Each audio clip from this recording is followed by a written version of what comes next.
Miesten ykkösosuuden yllättäjän Orimattilan rastivarsojen Esa Oravan vauhdissa kaatuvat maaliviitoituksetkin.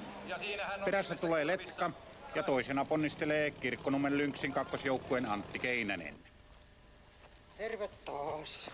Angelniemen Markku Kaartinen on ottanut kärkipaikan kakkososuudella. 45 sekuntia myöhemmin leimaa Rajamäen Heikki Peltola. Kolmantena UK77 Jan Waström ja neljäntenä Eurajoen Esa Helin.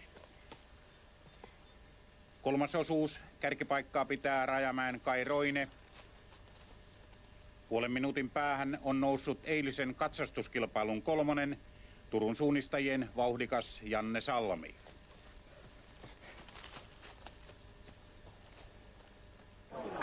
Ja nyt on viimeisellä rastilla vipinää miesten voittajajoukkue, tai yksi niistä ainakin, siellä on numero 1 nimittäin kuulutettu Rajamäen rykmentti. Rajamäen ankkurin Reijo Mattinen ratkaisi kisan neljänneksi viimeisellä rastilla Turun Petri Forsmanniin. Pete teki pienen virheen. Tai ei se kai ollut kuin 7 sekuntia, mutta mä huomasin, että nyt on tilaisuus.